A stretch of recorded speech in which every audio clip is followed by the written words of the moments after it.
Students, आज हम reflex section जो है उसकी डिटेल पढ़ने लगे हैं। बोर्ड में देखेंगे। इधर इधर आया। चलो अच्छा जी करो। रिफ्लेक्स सेक्शन जो है, रिफ्लेक्स सेक्शन को आपने समझना है। और रिफ्लेक्स सेक्शन के लिए कल मैंने आपको थोड़ी सी इन्फॉर्मेशन दी थी, वॉलेंट्री और इनवॉलेंट्री इन्फॉर्मेशन। वॉलेंट्री एक्शंस जो हैं और इनवॉलेंट्री एक्शंस, उनको बताने का मकसद ये था कि आपको रिफ्लेक्स सेक्शन जो है इसके बारे में पता चल सके कि रिफ्लेक्स सेक्शन क्या होता है। आपने अब रिकॉल करना है इनवॉलेंट्री एक्शंस को। उसमें हमने पढ़ा था कि जब सेंट्रल नर्वस सिस्टम के पास इम्पल्स आती है और बाजू का ऐसा होता है कि इम्पल्स उसमें से नहीं गुजरती उसके हायर सेंटर में से, तो आपका वो रिस्पॉन्स जो है वो इनवॉलेंट्री हो जाता है। तो ये जो इनवॉलेंट्री रिस्पॉन्स बनते हैं, ये बाजू का इतने क्विक, इतने माइनर होते हैं कि आप जो है विद इन सेकेंड्स में उनका आंसर करते हो। तो ऐसे क्विक इनवॉलेंट्री रिस्पॉन्स हैं, उन्हें रिफ्लेक्स एक्शन का नाम दिया जाता है। रिफ्लेक्स का मतलब ही होता है ऑटोमेटिक, यानी खुद ब खुद जो है रिस्पॉन्स क्रिएट हो गया। यहाँ पे मैं इसकी फिर डेफिनेशन मेंशन करूँगी कि रिफ्लेक्स एक्शन की डेफिनेशन हम इस तरह से कर सकते हैं, quick and involuntary response to a stimulus is called reflex action। अब रिफ्लेक्स एक्शन जो है इसका पाथवे आपने कल देखा था। इनवॉलेंट्री एक्शन में जो रिस्पॉन्स जनरेट हो रहा होता है वो रिस्पॉन्स आपके स्पाइनल कॉर्ड के ज़रिए से जनरेट हो रहा होता है।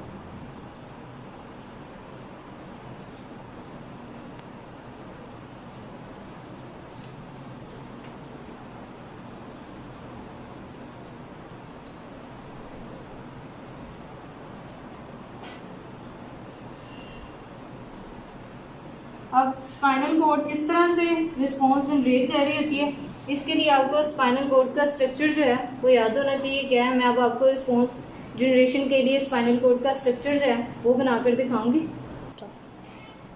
स्पाइनल कॉर्ड जो है, आपने इसका सिंपल स्ट्रक्चर जो है वो पढ़ा था।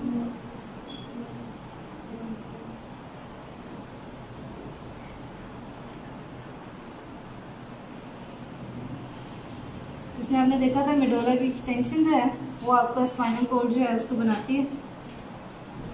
और आपने ये भी पढ़ लिया है कि स्पाइनल कॉर्ड में से जो नर्व्स निकलती हैं उन नर्व्स को स्पाइनल नर्व कहा जाता है। अच्छा, ये जो स्पाइनल नर्व्स होती हैं, अगर हम इनको गौर से इनका स्ट्रक्चर चेक करें तो हमें पता चलता है कि स्पाइनल नर्व जो निकल रही होती है उसके दो रूट्स होते हैं।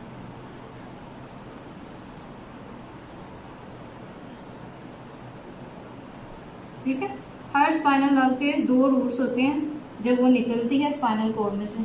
इसी स्ट्रक्चर को यहाँ पर मैं हाईलाइट करके आपको दिखाऊंगी। चलिए, स्पाइनल नर्व का स्ट्रक्चर देखोगे आप लोग।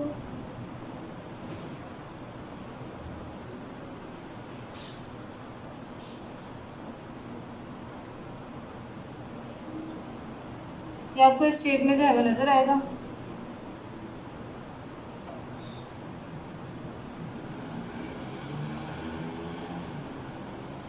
ये इसका आउटर स्ट्रक्चर है जिसे वाइट मैटर बोलते हैं। ये इसका इनर स्ट्रक्चर है जिसे ग्रे मैटर बोलते हैं। अब यहाँ पर जो डायग्राम में हमें डायग्राम में हमें जो स्पाइनल कॉर्ड की दो रूट्स नज़र आ रही थी, वो अगर आप उधर स्ट्रक्चर में देखोगे तो स्ट्रक्चर में यहाँ से ये दो रूट्स निकलेंगे। ठीक है, नंबर 1 रूट यहाँ से निकल रही है, ये आपका इंटरन्यूरॉन का पार्ट है, और यहाँ से सेकंड रूट निकल रही है। ये जो फर्स्ट रूट निकल रही है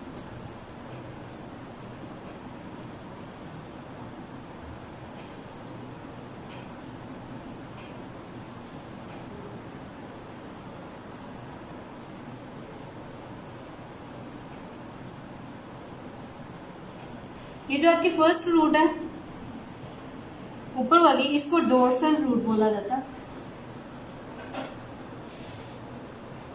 और डोर्सल रूट जो है इसमें सेंसरी न्यूरॉन्स जो हैं मूव कर रहे होते हैं।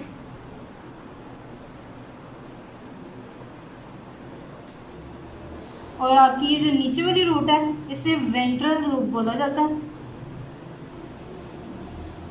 और इसमें आपके मोटर न्यूरॉन्स जो हैं वो ट्रेवल कर रहे होते हैं। ठीक है, ये जो इसका उभार है ये गैंग्लिया है।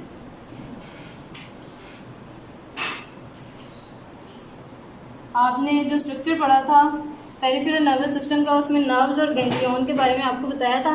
तो ये ganglia cluster of cell bodies है, यहाँ पर आपको नजर भी आ रहा है, स्पाइनल कॉर्ड में ये मौजूद होता है, इसके डोर्सल रूट में। अब आपको एक एग्जांपल मैं दूंगी जिससे आपको पता चलेगा कि ये स्ट्रक्चर काम कैसे कर रहा है। ये स्ट्रक्चर एक स्पाइनल नर्व को जो है वो शो कर रहा है।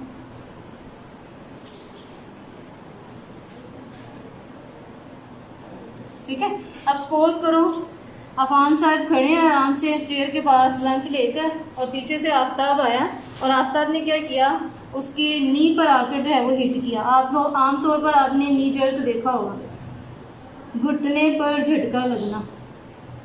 ये कॉमन जो है एक प्रैक्टिस होती है बच्चों की, एक दूसरे के साथ जो है थोड़ी सी मस्ती। अब जब आफ्ताब पीछे से आकर इसके घुटने पर हिट करता है तो आप देखते हो कि अफान जो है उसका घुटना फ़ौरन से बेंड कर जाता है, मुड़ जाता है। इसका ये जो क्विक रिस्पॉन्स इसने क्रिएट किया ना, फ़ौरन से झुक जाना, ये रिस्पॉन्स कैसे क्रिएट हुआ है इसको समझने के लिए आपने ये स्पाइनल नर्व देखनी है।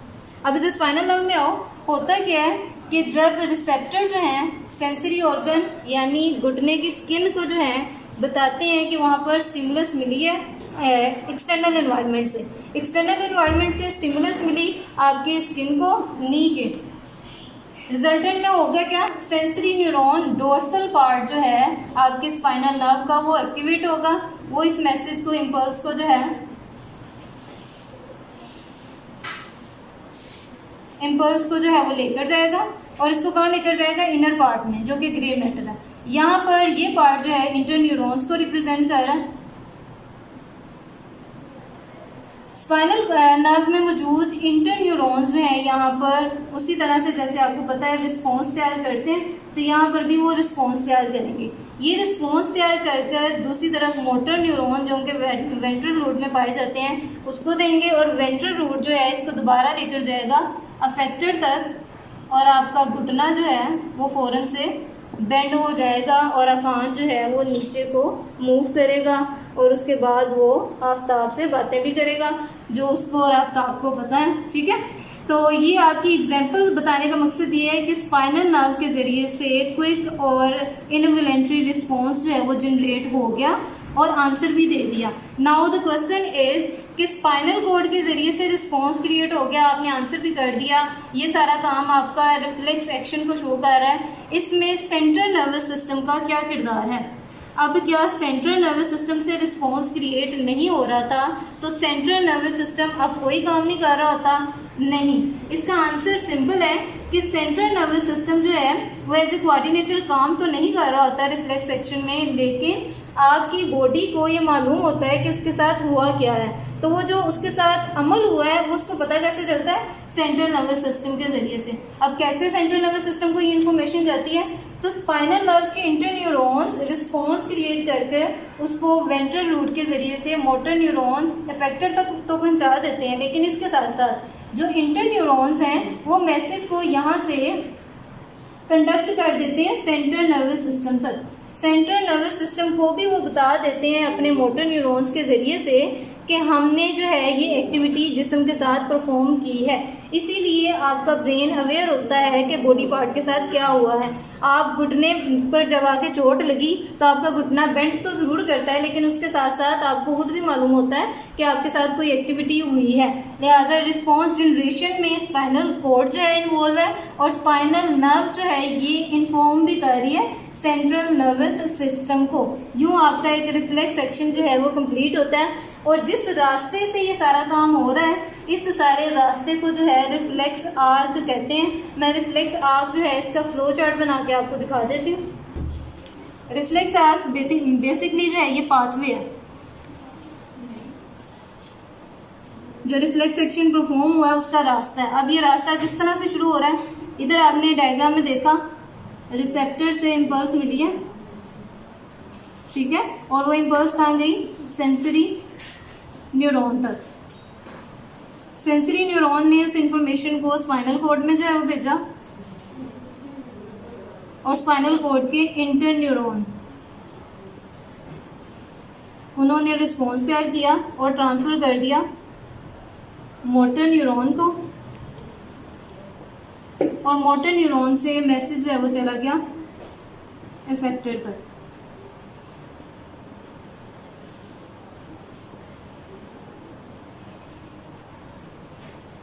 यूं ये 5 चीज़ें मिलकर आपकी रिफ्लेक्स आर्क जो है उसको बना रही हैं।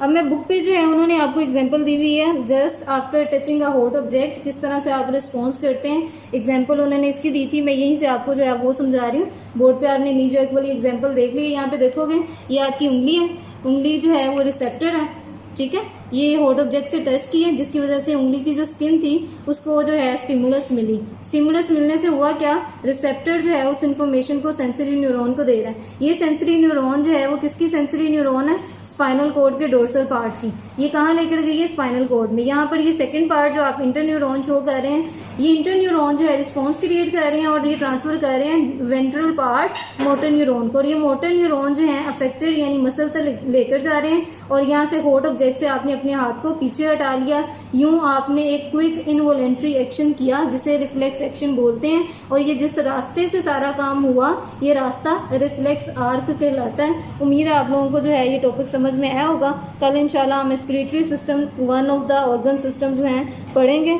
तब तक के लिए stay in touch, stay safe, अल्लाह हाफिज़।